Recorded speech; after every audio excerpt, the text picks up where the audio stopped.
Our X-Files. Welcome to our X-Files Vault. Regular people talking about unexplained phenomena. UFOs. Ghosts. Cryptids. Hidden archaeology. Weird science. Our stories. Our takes. Our X-Files Vault.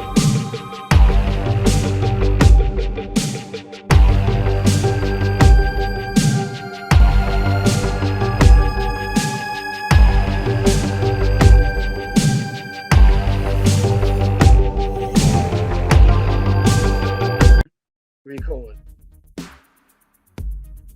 Oh, got it. Welcome to another episode of the Scary Creeptastic podcast.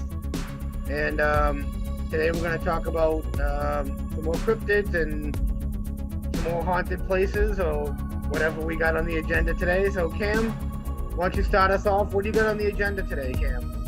All right. Well, thanks, Scott. This week, I think I'm going to take a little bit of a break from the cryptozoids, kind of let you take care of that later. I'm going to sort of pivot to something a little bit different, a little bit of a unique niche in terms of paranormal, haunting, and things along that. The two things I'm going to talk about kind of involves ghost creatures, demonic entities, as well, just pure bizarre craziness. And I can't really tell if it's myths or legends. So people are typically familiar with haunted houses and even objects to a degree, as well as woods. Haunted roads is sort of a kind of a unique thing. And believe it or not, there's quite a few haunted roads all throughout the country of the US or even throughout the world, or at least people believe to be haunted. Here in Massachusetts, where you and I live, I've been fortunate enough to actually investigate a few haunted roads. There's a couple in Maine too that I kind of want to do for this segment, but I think I'm going to keep it to the ones that are close to us. This first haunted road that I'm about to cover, I've actually investigated myself. I've been there. I'll probably talk about my experiences after, but this one is very bizarre. It's out of Billerica, Massachusetts, which is about 20 or 30 miles northwest of Boston, technically in the greater Boston area. There's this road called Dudley Road. Oh, I know that one. I know that one well. Oh, okay.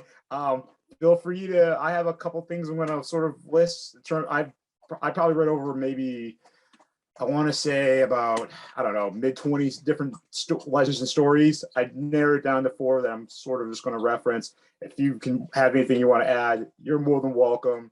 I probably should hit you up. I probably should hit you up when I was doing the research for this, because I was going to say, I was even going to suggest that you and I can go there and investigate it sometime live. Yeah, definitely. Yeah, go ahead. Absolutely. Go. You got the mic. So it turns out Dudley Road, like I said, there's a lot of myths, legends, hard to tell which some of it's lied or fabricated or what's true and also not true. Long story short, this road, if you go there today, it's nice, well-paved road. There's a lot of farmland as well as protected land that's owned by national reservation reserves, as well as state parks nearby and even local monuments. So, but however, Dudley Road used to be kind of farmland, rural dirt road. So in the late 1800s, there's actually a convent on that street, as well as a church. So in the late 1800s, in the nunnery, there's a lot of nuns that were there. Some of them are there today. But in terms of the 1800s, there's actually a few nuns that were known to go off in the convent a little bit. And so they decided, instead of practicing, preaching the word of the Lord, they decided to sort of go towards the devil. At least they're accused of witchcraft and sorcery. And for a while, they were doing spells outside of the convent, but near the field on Dudley Road, still just practicing their witchcraft, magic, or whatever you want to call it, sorcery. And so they've been doing it for a while, their own thing. Eventually, locals caught word of what they were doing, and they sort of kind of not hunted them down, but it kind of led into what people believe to be a chase as well as a reckoning. When the nuns sort of knew that people were catching on to them, they tried to flee. Unfortunately, they weren't really successful at their attempt to escape. They were captured by an angry mob of local town people in Billerica, and then they were hung in that field, kind of across the street from the convent. And a lot of people believe that that's where the source of all the haunting started, on Dudley Road, from that event, from those nuns being hung. there's a few other crazy other things that happen on the street as well. There's also a sane asylum where there was back in the day. And there's one myth or legend, or who we want to believe, that claims that one of the inmates actually escaped, broke into the nunnery, and then either raped and possibly and potentially killed a couple of the nuns as well. And also there's a myth that he also impregnated one of the nuns. So that would be, kind of a sin, a very graphic, dark thing as well. And there is also, and it doesn't really get much easier for the nuns after this, because a lot of the stuff that happened on the road, at least I looked up, not everything paranormal related ties to the nuns, but most of the stuff seems to be seated towards it. So, and also in the 1950s as well, there was a nun that was actually just walking on the street, and she actually got hit by a driver and slammed into a tree, died in impact. And then, like I said, there's tons of other nun stories, and there's a latest one, which actually happened as well in the same decade. There was a nun back in the 1950s. One of the nuns actually got impregnated by a priest. And in terms of shame and everything else, she hung herself in shame near where the original nuns that were kind of hung and killed in terms of the reckoning. Like I said, I've been to the street a few times. First time I went there, I didn't really get much off my EMF meter. Second time I went there with an older gentleman, and I remember we're just on the side of the road, and I thought it was a garden snake because I saw a snake-like shadowy thing on the ground, and it kind of went past me and then went in between my friend's legs and just disappeared. That was creepy. That was freaky. One of the craziest things. So a couple other things about the street. You've been there before, but are you able to see the stop sign? That's kind of the sign of the street. It's really bright. Move it over a little bit to the other side. No, that's the other way. Yeah. Yeah, I see it. Yep, I see it. And that's one of the streets. Another, and that's the church, or at least where nowadays, at least that's how it looks now. So in the field where the nuns were actually killed, there's a house built on that field, and the house, years later, eventually, supposedly, myth has it that it shrunk down to the second level of the floor, and then so they kind of had to redo it. And this is that house. This is oh yeah, I see. Yep, that's that house. And a lot of people feel that because the nuns were actually hung there for the reckoning aspect, that the house sinking represents them going to hell, or just sinking towards hell. A lot of people do, not so much people on the streets that I talk to, but people claim to hear screaming, sounds, odors emanating from the area where that house is, or even that field. In terms of other locals that live nearby, I feel bad for them because they always say people are always investigating, looking around, which is fine. It's one thing to drive through a street, but it's another thing to go through somebody's yard. And unfortunately, I've seen a lot of the residents in that area complain about that, and I understand where they're coming from. And it's definitely a bad thing. Another road that I saw in Massachusetts, which I thought was a very unique one, is called Wolf Island Road, and Massapoit, Massachusetts, which is actually right next to, well, not right next to, but near New Bedford area. And the way how this started to happen was when the colonial settlers first came there, they actually had a standoff with the local Native American tribe, and they kind of wanted taking them prisoner, killing them, hanging them where Wolf Island is today. And a lot of people say that on the anniversary of when they were hung, that you can see like ghostly figure legs just hanging, as well as hearing screaming. And then another thing that adds to the paranormal aspect, and another legend that goes along with this, is in the 1970, a young man was actually in a single car collision, and he crashed into a tree. Single car accident, died on impact, was dead.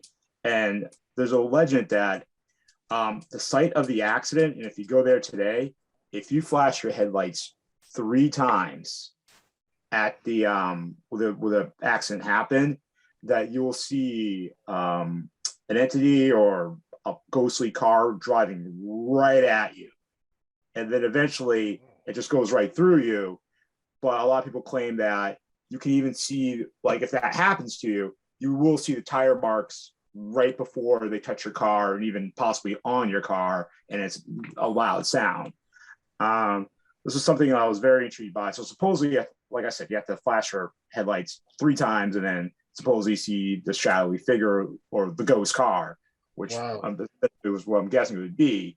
I would like to see if that's, I wouldn't mind trying that myself, but I thought it was unique. There's plenty of other haunted roads. I'll probably do a couple more in the future, but I figured I would give myself a break from the cryptozoids and pass it off to you. But real quick, I've been to this road. You've been to this road. We also didn't do it together. I was going to suggest we should investigate it, but what was your experience with Dudley Road? Well, before I mentioned Dudley Road, have you ever heard of the one? I think it was on Unsolved Mysteries. It's a haunted road, and it's a road, and it's like you stop at a certain point right by the train tracks, and if you put white powder on the back of your car, you'll see handprints pushing your car across the train tracks. It's some haunted road. I think it might be Kentucky or Kansas. It was an Unsolved There's one in Mysteries. Tennessee that's like that.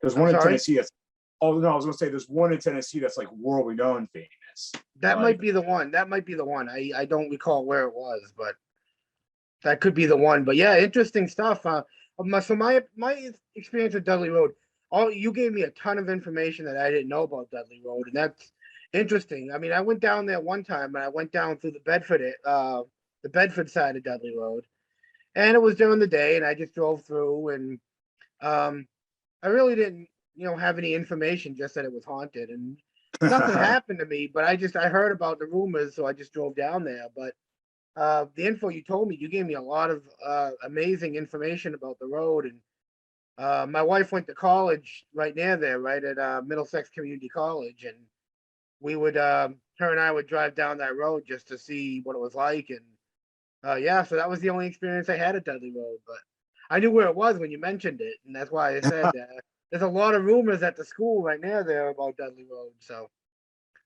oh yeah, there's actually like a ton more stories. Some of them are a little bit, I could probably say most of them because they're like, obviously a lot of them you couldn't say on TV in terms of the graphic or the detail or how disgusting some of them are.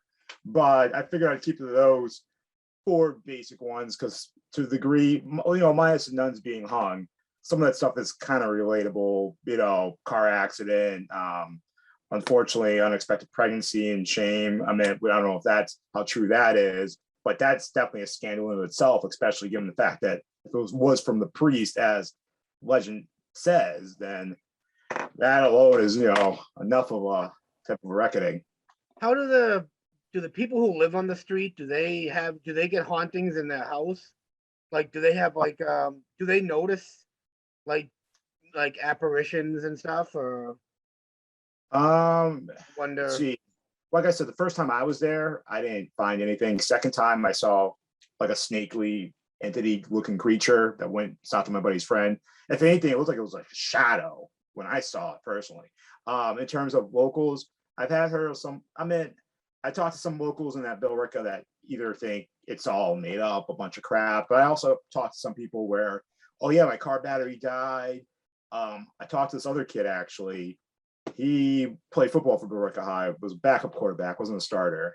This cool kid. He claimed that when he cut school one day with his friend, that they were driving on Dudley Road for a burn cruise, and that out of one of the fields, they saw somebody, like a girl wearing a dress, or he even said it was a nun, but he didn't think it was a nun at first. And he said that the person just walked by their car and they were going nowhere. And then they stepped across the street onto this other trail path.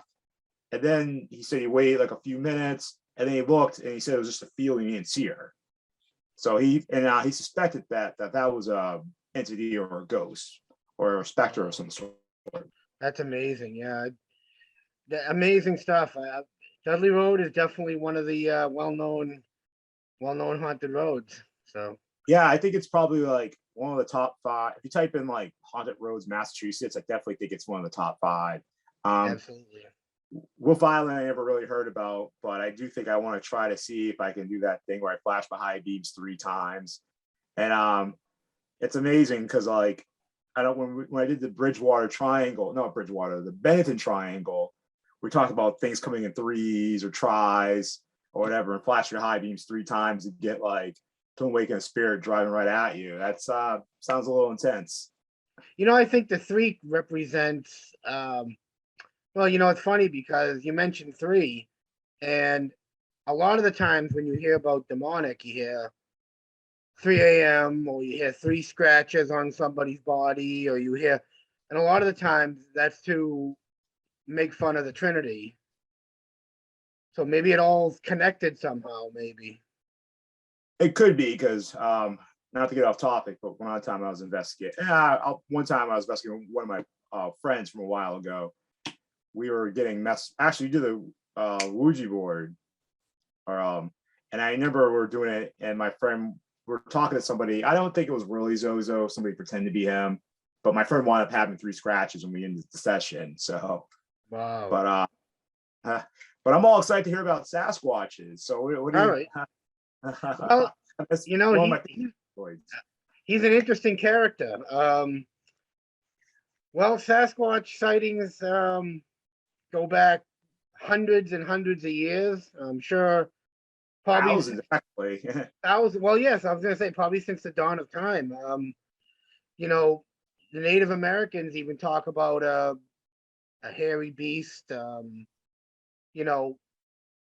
you always hear sightings through the Pacific Northwest. You hear it in other areas, like in probably in different parts of the country, but under different names. You might hear it as like the Skunk Ape in certain areas, or you might hear it in like down in Florida as another swamp beast. So there's even one down in down the bayous. I can't really think of the name right now. It hasn't. There was a movie about it. I can't think of what his name. It's like it didn't catch my mind, but it's like a Bigfoot type creature, but it's down in Louisiana or down in that area.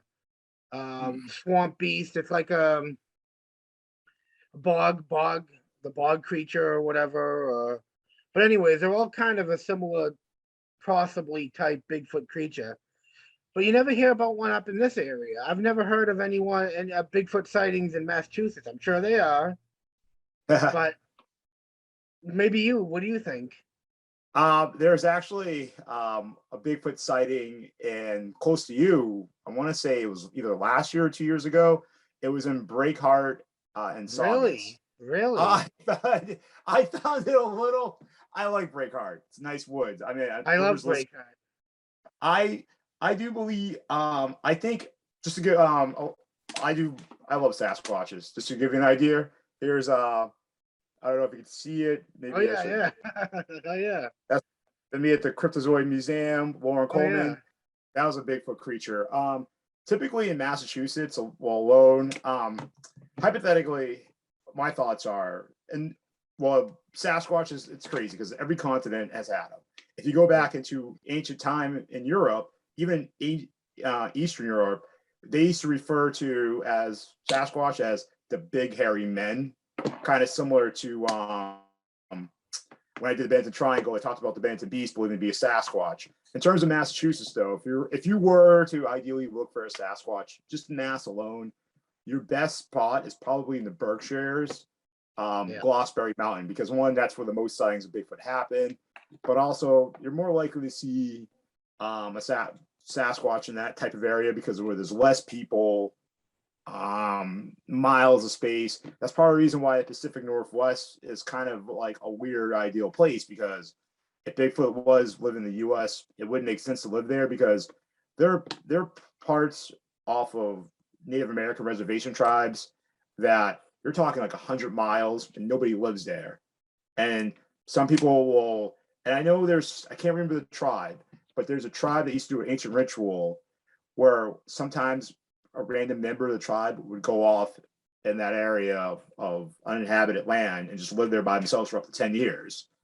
And that's all. It's even easy to confuse somebody like that to be a Sasquatch, because typically if you're living outdoors all the time, you're just going to be naturally physically stronger of a person. Just because you're sleeping outside, you're toughening up, and and also that climate would also be able to to help out Bigfoot's diet, I guess. But also another place, and I think another place Bigfoot sightings were seen was actually the Bridgewater Triangle, which we should probably do an episode on that sometime soon. Because I know the Bridgewater Triangle has a ton of Sasquatches sightings, and there was even like a police report of a cop car being picked up by, I believe, Sasquatch. I think it was in the 60s or 70s. So like Sasquatch, but my thing is the Sasquatches were real, and at least in the Northeast, you're probably your best bet to find them in a state like Vermont, North New Hampshire, Maine, probably even like upstate New York where the Adirondacks are. That makes the most sense. Yeah, that makes sense.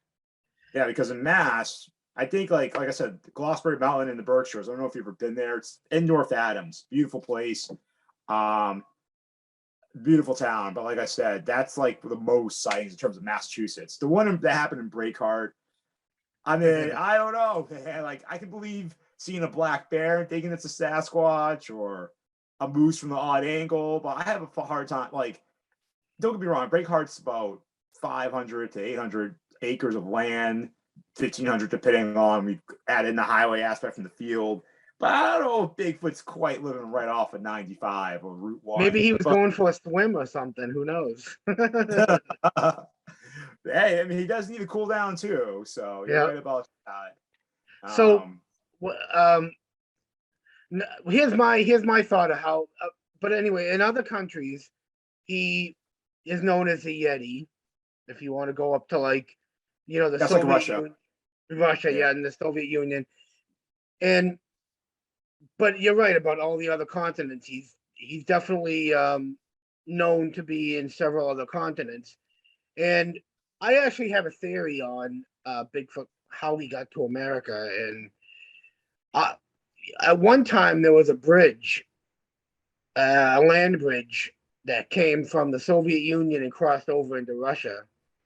And I've heard this several times that perhaps, maybe if he came over from the Soviet Union area, we're talking maybe thousands and thousands of years ago, perhaps he came over across that land bridge, and maybe that's how they populated the U.S. But no, you very well could be right because, for example, my other thing is if Bigfoot was living in North America, Canada would be a great place because land-wise, Canada is bigger than the U.S. when it comes to land. However, but Canada is also only like 25, 35 million people, where the U.S. is like 325 million people. So, I mean, you have once you go above southern Canada, you have tons and tons and tons of range. The Yukon, Canada. So, I mean, yeah, I think that would be an ideal place for a Sasquatch to live. In terms of the Yeti, they have, even though I do think they're sort of a Sasquatch family, they have their own myth and legends too, because they're tied into that, it's that mystical city that's in like Hindu culture, Agartha or something, where a lot of times people believe that if you see a Yeti, they're actually guarding the portal to get to Agartha. Oh, okay. That's like a theory or something that's kind of ties into the whole Middle Earth thing. But I think a Yeti would be kind of, if you ever see like those Yeti Bigfoots and Russia videos, they are a little bit more realistic looking than the ones you see in the U.S. Because the ones in the U.S. always shaking or weird angle or whatever. And I remember watching this one Sasquatch video of this guy driving his car, probably like somewhere in Siberia, Russia, dirt road. No one probably lives there. He's just driving and he sees this thing. This thing had to look like it was the size of Shaquille O'Neal. It was just walking. It was insane. I think I saw that video. Oh, yeah. Okay. Yeah. I think if it's the same one, I think of, I think I know what you're talking about. But it's crazy because Russia's another place where be ideal for Bigfoot, because Russia, another thing, big country, physically bigger than the U.S., half the population, and there are parts of Russia where if you're human, it's almost impossible to live there because those Russian winters. But Bigfoot. Oh, sorry. Go ahead. I didn't mean to cut you off there. No, I was just, I accidentally up by mistake. So no, you're good. What are your thoughts on? And I've heard this a couple of times too. I don't know if it's silly or if it's a popular belief, but what are your thoughts on Bigfoot being extraterrestrial? Quote, if you want to. Have you heard that rumor? I do, to a degree. I think I have heard that, and not directly heard that, but I mean, I don't know if Bigfoot's extraterrestrial. Like, it very well could be. Could be. If the Yeti legends are true, where Yetis were supposed to guard the portal to that internal city or that mystical city, I feel like that would kind of tie into aliens too, because a lot of Middle Earth stuff kind of sends whatever ties back to aliens. What if you're talking about the Atlanteans or the Lumineers? But in terms of Bigfoot being an alien, it's weird because for something so big, so huge, he's really a shifty guy, kind of like a ninja. So, if every or most Sasquatch sightings were true, Bigfoot would be more intelligent than the average human being, just because, to be that big, that strong, and obviously Sasquatches don't want to hurt us, because in terms of the other cryptozoid creatures that I did, the monkey devil, and there's another one I did too. The skunk ape? Monkey goat something, or goat okay. goat squatch. Those, a lot of people claim to confuse those for Bigfoot or Sasquatches, but those two cryptozoids that I did previously times, they've always had like a violent slash encounter with somebody, or attacking or moving, where you never really hear about Bigfoot coming up scaring people. It's normally somebody saw a Sasquatch, it's a fuzzy video, or walking away. You never hear of a Sasquatch attacking anybody. If that makes sense. Yeah, and I mean, there's even an account where a family hits him with a car, and they take him home and they name him Harry. I like that. I missed that show. That was awesome, and it was a movie. That's right. So Bigfoot can be a good friend too. So if you, oh, nice family pet. yeah, we just don't know. Maybe that's all he wants. Maybe he only wants to be a part of somebody's family, and we're just so scared of him. Maybe he's looking for a home. I mean, you might be right, because based off of, like, in terms of text and stuff that you read about Sasquatches, they seem to be pretty peaceful, and they kind of just want to mind their own business, because, like, it's not like the devil monkey where, people talk about, you got to be careful of them. They scream, they holler, they yell. Now the skunk ape, I know that's the type of Sasquatch, or a Bigfoot type of ish thing, but I don't know if I feel like the skunk ape is actually the more violent side of a Bigfoot. But apparently they smell, because those are probably more used in the Florida area, right? Yeah, the skunk. They're down in the swamp. I think that's what I was talking about. The swamp creature that I was talking about down in Louisiana, Florida area. Yeah, because skunk apes, it makes sense that they smell, just because they live in the swamp. They're big. They're probably more aggressive, and I don't know, Florida. It's weird. Yeah. In Florida. Yeah, I mean, it's interesting stuff. I watch a lot of those Bigfoot hunters and stuff on TV, and you always have the question of and I'll close on this because I know we want to start football talk, but you always hear about hunters. Oh, I shot Bigfoot, and then I left, and I came back to show somebody, an authority or somebody like that, and then when he comes back, Bigfoot's gone. And I'm always saying to myself, well, if you really want to prove that Bigfoot exists, you should have taken him with you or something, taken pictures or whatever. But I've seen a lot of programs and a lot of stuff. I think he exists. I do too. I just think that most, not all, but most Sasquatch sightings probably aren't real or easily confused. I mean, I do think Bigfoot is legit, or some type of humanoid Sasquatch, and there is some type of mystical thing about it, just because like I said, the prerequisite of Bigfoot was in ancient Europe, they just used the term big hairy men, And so they've been around long enough for us to talk about it. And, there does seem to be, you're starting to see slight news organizations kind of report on them. I remember Fox News posted this thing of, I think it might wind up being a bear, but it looked like a Sasquatch with like two other little ones. Because I think the name for baby Sasquatches are Shories or something. It's like an S name. There's a special name for baby Sasquatches. They have like a name that begins with an S. I can't remember, but I've yet to see one. So, and also I don't know what I'd do if I saw a baby Sasquatch. I'm assuming it'd probably be stronger than the average male because it'd probably pick me up and throw me across the room or something. Because a photo of me in that statue, that Bigfoot statue thing, that thing was about 8 something feet. Wow. So, but yeah. All right. That was it for some paranormal talk. Cam, are you ready for some football talk? Always ready for some football. All right, let's do it. So, the Pats had their first game of the week. What are your thoughts? Let's hear it. What do you think? In terms of the Patriots, I don't want to sound like the typical fan.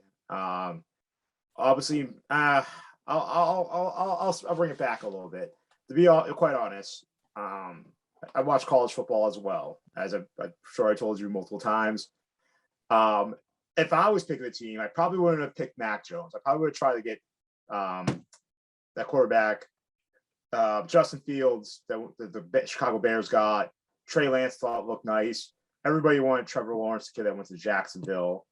He was a stud too. And I know it's one game. And also I like the kid who went to the Jets, Zach Wilson, mainly because his mom was wicked hot. However, though, in terms of the Patriots, it's weird. They lost the game. I think they should have won in terms of, because they spent a ton of money on defense. They have a real defense. I was really excited about their pass rush because they got Barmore. I was excited for him. Uche, and Judon.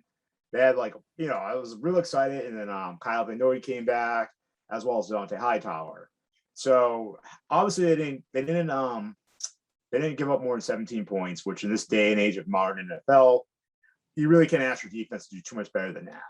Because right now the NFL is set up for offense to score and score a lot.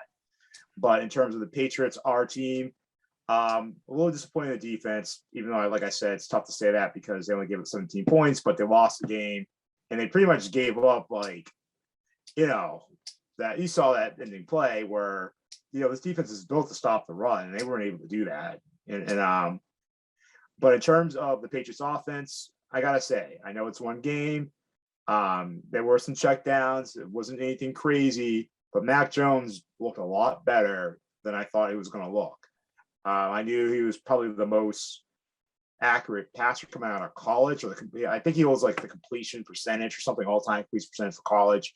But I was a little skeptical because he played at Alabama, where he has 10 guys on his offense that's going to be in the NFL. So,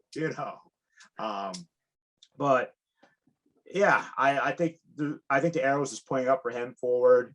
And also I'm kind of I liked Cam Newton. I was a big Cam Newton fan, but I'm kind of glad Mac Jones, because I don't know. One thing I'll say about Mac Jones, I know he's young, but like a rookie quarterback, he didn't look phased. He looked pretty good. He knew the command of the offense. He knew it better than the guy he beat out and Cam Newton.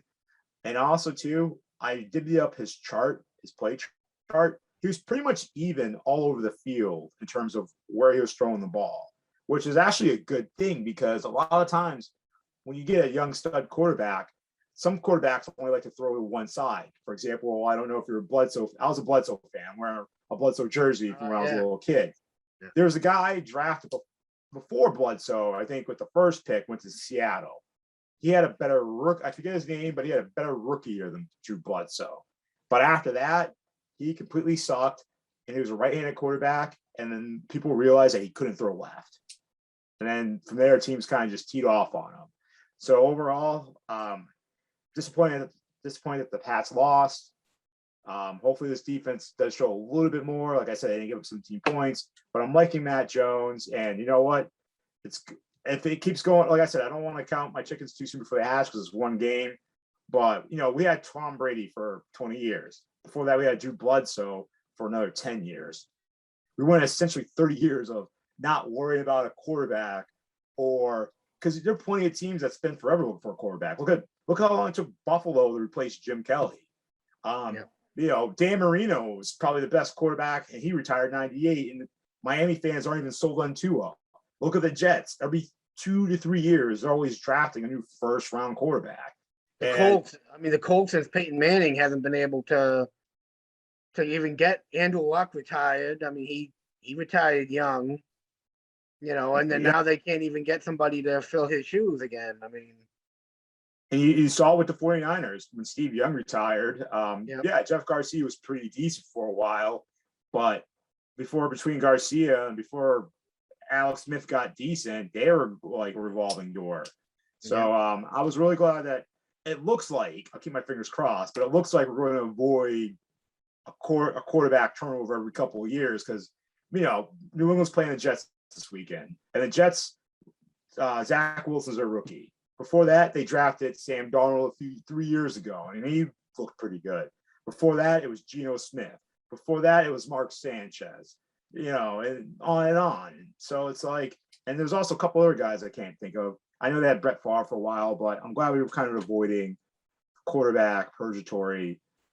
I'm still excited for the Pats season, but they are going to have to play a little bit better than they played before. I think I think Mac Jones is going to play better because out of all the rookies that played, he probably played the best defense out of all the rookies that week, but the offense though, I want to see a little bit more from the tight ends. I think we will, but that's how Bill Belichick is. He still treats the first 4 games of the regular season as if it's a preseason. Was all the tight ends out there this week? I know Hunter out there. Yeah, he if you're watching the first half, you would have noticed him. But he had 3 or 4 catches in the second half. What about and I know what's the Smith, other one? The other guy who's out there too. And what about Asasi or Judon Smith or Juju Smith? No, I know we got one called Asasi from last year. Oh, you're talking about he was drafted. Yeah, he was on the 3rd round. He looked pretty good in the preseason game, but he was out there, but he didn't have any receptions though. And there's another one I think too that we got last year that was supposed to be really good. Oh, he's on IR though. Oh, is he? Okay. Yeah, play out of. He's more of a block. He's more of a blocking. He's probably going to be a special teams guy eventually if he gets his head on right. Because the knockout of him was he's really good, but at West Virginia he kind of disappointed a little bit. People thought it was going to be a little bit better. Not necessarily Gronkish, but no one can be Gronk. Not even his brothers can. They look just like him. So, but but like I said, still overall though, I'm still excited for football, and I'm actually going to tailgate the game. You know what scares me is that they have the Jets this week, which is really, I'm not scared of the Jets, but they stink. But what scares me is they have the Saints after that, which are really always good team, and then they have Tampa Bay after that, so they're gonna need some work. Yeah, no, you're right. Like I said, I don't think they're gonna go 0-4 between now and when they play Tampa Bay, because the reason why I mentioned Tampa Bay is because obviously Brady's coming back. That's probably going to be like one of the biggest NFL games in the last, I don't know how many years. Tickets, I think right now that game are going for, I'm even going to look them up. I remember there was a reported price of like 10,000, like less than a month ago. So, I mean, I probably should have bought some season tickets because as long as Brady didn't get hurt, I probably would have just flipped that ticket and, nice down payment for a house. Yeah. But, I'm going to look it up and see if the tickets are still available. But the Saints, though, they are looking pretty good. But who knows? I mean, they beat Green Bay, 38-3, and that was they were the NFC participants. Green Bay too with Aaron Rodgers. That's pretty tough to do. Yeah, and I think part of it is though is that Aaron Rodgers just checked out. He the whole drama of him wanting to be traded, then drafting Jordan Love in the first round last year, and now Jordan Love doesn't even look like. I mean, Jordan Love's going to have to play better than what he's looked so far, but I think Green Bay kind of just botched up the thing, and they should have traded him. But yeah, they botched it up. So, but they're also going to have to sell low on him now, which is crazy because also too, if Aaron Rodgers does have a bad year, his trade value is just going to go down. But still, the quarterback in this league. Okay, so right now, tickets are looking pretty reasonable. I was hearing in the 1,000 range, but I'm seeing for $500 for Tampa Bay at New England. Oh wow! I don't know. It might be the last time I see Brady play, so I don't know if I should do it. Yeah, well, yeah, that's not bad though, considering It was like there was talks like 10,000 at one point. Is that a Sunday night game? Yes, it is. Oh, that's nice. Might have to call out of work the next day. Yeah, it's worth it though. Yeah. Yeah, I'm hopeful, but I know what excites me too is one more thing I wanted to mention about the pass was Nelson Aguilar looked pretty good. I know he's he looked. Sorry, I'll let you go. Sorry, no. No. That's all I wanted to say. Hopefully he'll be a shining light for us. And I don't know how Kendrick Bourne did, so we'll see how he does. But what do you think? Nelson Aguilar, I was actually kind of impressed with him. I thought Belichick when Belichick initially started signing these guys in the offseason, I thought he could have probably got a couple better receivers instead of Aguilar. But Aguilar looked good. Fastest guy on the team. In terms of Kendrick Bourne, he actually had a couple really good catches. Unfortunately, they were called back. And it wasn't against him. I think Shaq Mason, it wasn't a chop block, but it was offensive line holding. Shaq Mason was holding somebody. No, it wasn't holding. But Shaq Mason did something crazy, but he looked pretty decent up until then. But I think the arrow's nothing but up for this team. So yeah, looks good. And the Jets are never much of a concern, anyways. I mean, no offense to any Jets fans watching, but they stink. No, you're right. It's kind of you're definitely right. And the other thing too is you're talking about a rookie head coach and a rookie quarterback, and I'm kind of off the narrative that I understand Belichick owns rookie quarterbacks, but at the same time, I'm too out of it where it's just there's a big difference between being 1-1, 0-2 after this week. But I think they're gonna prevail. Yeah. I think Mac probably gonna have an easier game because he's playing a worse team than the one he started against. Because Miami, they are virtually a playoff team. They won 11 games last year, so it's not like they were like like a scrub team or anything. That's what makes you worried because I don't know if you're about Trevor Lawrence. He was playing the Houston Texans. The Houston Texans, a lot of people thought were going to be the worst team of the year because of the whole Deshaun Watson mess. Their skill position players aren't that good. But, we can see how it goes. But what's your prediction for the game this weekend with the Jets coming up? Hopefully, our viewers get this in time. Where is it, in New York or is it in I think it's New York. Yeah, I think we'll beat them. I think it's going to be a pretty, I'm not going to say easy game, but I know the Jets' track record hasn't been very good lately. Their team has been really going through a downslide over the last few years. I know do they still have Sam Darnold? Is he No, they trade him to Carolina. They have this new kid called Wilson. He's actually he was good in college, but he hasn't really. I think he struggles with the blitz a little bit, so we'll see how it goes. Yeah, and I don't know if they have much of a team either, like the Jets, around Sam Darnold. They never seem to really, ever since those really good years of the Jets, they haven't really been able to put together much of an offensive team per se. So we'll see. I mean, like I said, and like Belichick always says, any given Sunday. So you never know; they could come out and totally whoop our asses. I mean, that would be embarrassing. But I'm definitely not making this a political issue. But Woody Johnson is the owner of the Jets. guy was ambassador to Ireland for the Trump administration. I thought it was a little weird as an owner. I mean, I would have lied if I was him, but he was on a radio show and they asked him, would you rather have Trump get reelected or win the Super Bowl? And he chose to rather have Trump get reelected, which okay with that. I don't care who you vote for politically. I really don't. But if I was a fan of that team, watching the type of output and effort of him trying to field the team, as well as coaches like Adam Gase, I'd probably be pissed off if I was a Jets fan to hear my owner say that I'd rather have so-and-so win as opposed to the team that I'm financially invested in win a Super Bowl, which is also very weird too, because Tampa Bay's revenue and net worth went up 29 or like 39% since Tom Brady joined them. Really? Yeah. Well, same thing happened here. Like New England's value went up in terms of when they start winning Super Bowls. When Tom Brady went there to win the Super Bowl, the value went up. And just to think that if the Jets had their own dynasty, like that franchise would be worth a lot more, not only just because it's New York City, but when you win, everybody likes a winner. I think the Cowboys are the most expensive team in the NFL, if I'm not mistaken.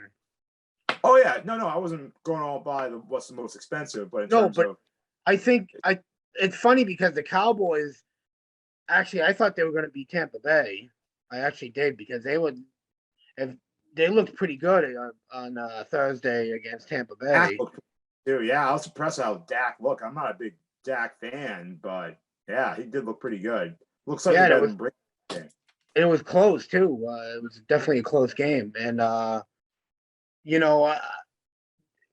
owner of the Cowboys, Jerry Jones, he never ceases to amaze me, because you never know year to year if they're going to be a great team or if they're going to suck. So, well, the last time I went to the Super Bowl was what, 96? Yeah, something like that. And they've only been to the playoffs maybe 1, 2, 3, 4 times in the last 20 years I can think of. Because like when I think of the Cowboys in the playoffs, I think of the Tony Romo like extra point kick when he went through his hands. That's right. I know Dak makes the playoffs, but I think Dak is like 0-2 in playoff games. Okay. The Cowboys is definitely a recognizable brand in terms of worldwide, because, outside of the U.S., they're probably one of the most, I'd probably say them, Steelers, maybe the Giants, the most recognizable, maybe because of the city and because of, the market. Eventually, if they get a team in London, they're probably going to have to move a team like Jacksonville or something. Oh, my God. Well, they can't really move one of the pillar teams or a team that sells out regularly. Like you can't. Are they planning on doing that, moving a team to London? They have. Yeah, I think so. Because one thing about NFL is they want to expand. Oh my God! But the truth is, I love football. I'm a little bit worried they're going to water it down, because the rest of the world doesn't really appreciate it as much as we do. If they do, that's great. But I think a team in London would probably it'd be kind of cool, but kind of weird. You know what, too? Wembley Stadium is so massive. Old, too. It's old, yeah. And you know how big it would be to fill Wembley Stadium and all the money they'd make? But in the meantime, you're right. It's like the NFL in London, you know how far that is to travel? And you'd have to – it's just such a – it's crazy. Yeah. It's like – and also, too, I was going to say – I mean, I understand, like, there are other countries that do like football. For example, Germany, they like it. Denmark. I don't think they like it as much as we do, like, to the point of it's almost American tradition. Like, during the fall, I'm pretty much watching Thursday Night Football. Friday, I'll watch a college game, or I'll even coach a high school game. Saturday, I used to play semi-pro up until a couple of years ago, but I pretty much I either tailgate a Boston College game, and then Sunday, it's all NFL. Then Monday Night Football. So, me too. Yeah. And it's all pretty. And before we go, Kim, what's your thoughts on tonight? Tonight's game's obviously not going to be that exciting, but if you like watching the NFL, it's the New York Giants and the Washington football team. Thoughts on tonight's game? Are you going to watch it? Can't call the Redskins. That's true. My thoughts are you going to watch the game? I think, yeah, I'm going to definitely watch the game. I think the coach of the Giants is kind of a clown. Joe Judge, he used to be a Patriots assistant. Oh, that's right. Daniel Jones, he looks like a worse version of Mac Jones. So I think the Washington football team is going to win. I think it's going to be a snoozer of a game to a degree. But I will say this about the Washington football team: their D line is insane.